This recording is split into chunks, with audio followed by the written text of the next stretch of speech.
Gan. Gumising ka na. Malilate ka na sa trabaho sa tubigan. Uy! Oo nga, ano? Anong oras na ba? Dali.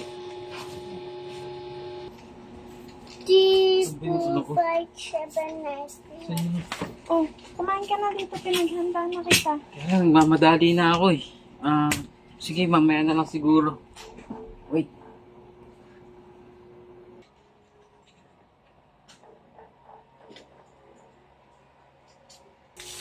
Malilate na ako. Malilate na ako. Wait lang.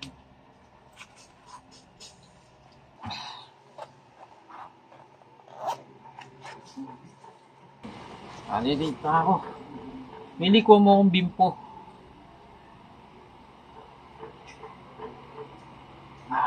Okay, malilate na ako eh.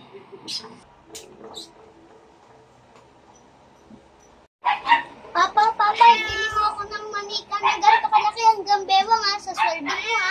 Oo, sige. Malilate na ako.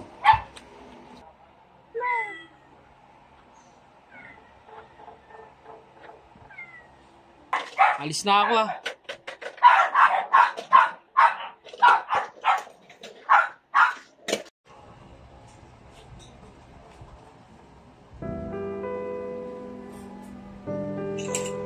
Sana maalala ni Papa yung binilin kong laruan.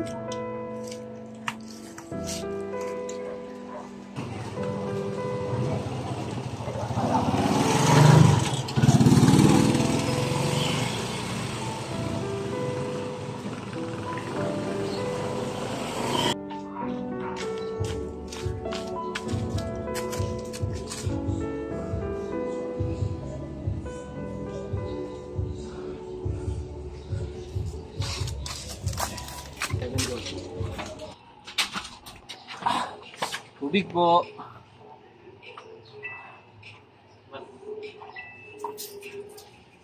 Ito yung bayad. Yung bayad, okay. Salamat.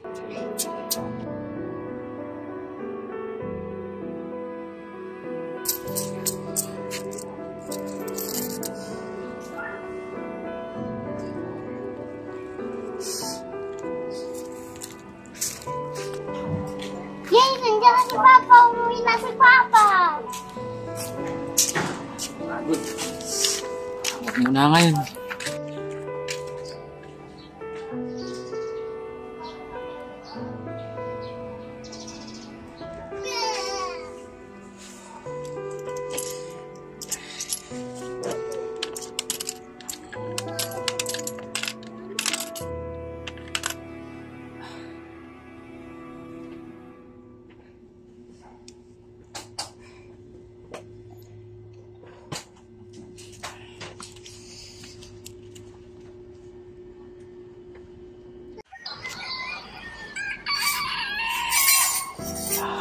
Oh, ang aga mo ngayon. Pwede ngayon, di ba? Uy, kailangan kasi ng maaga. Kailangan ng araw, maraming sigurong gawa ngayon. Kaya kailangan maaga kami. Friday kasi. Oh, Papa, ito nga pala, bimpo. Uy. Papa, yung manika na pinapabili ko sa iyo.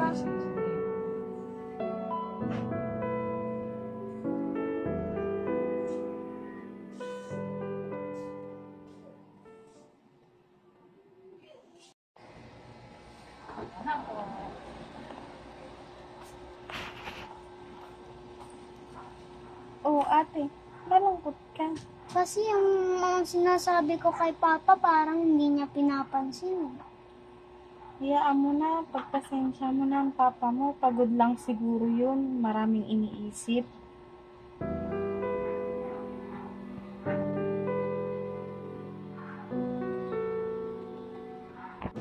Action!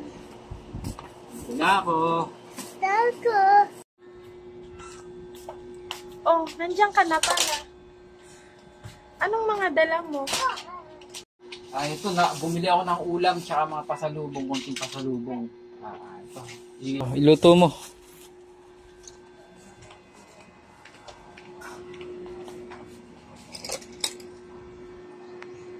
Oh, anak.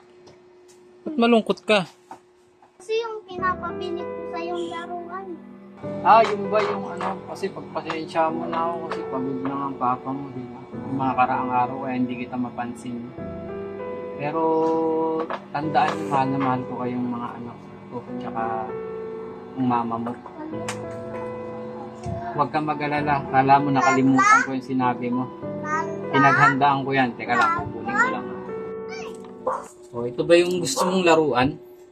Sabi ko sa'yo eh. Alam mo, pinag-ipunan ko to ng matagal, pero dahil gusto ko talaga mabili ito, kaso medyo mahal pa ito, kaya pinag-ipunan ko. Di ba yan ang gusto mo? Thank you, Papa.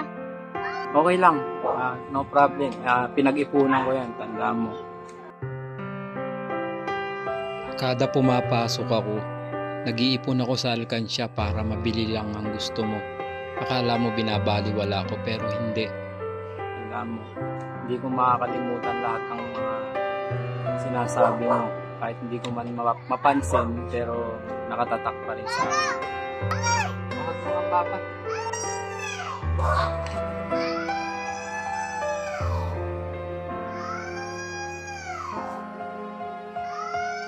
Di man tayo biniyayaan ng ganong karanyang buhay bilang isang pundasyon sa pamilya. Gagawin ko ang lahat. Mapabuti at mapasaya lang ang aking pamilya.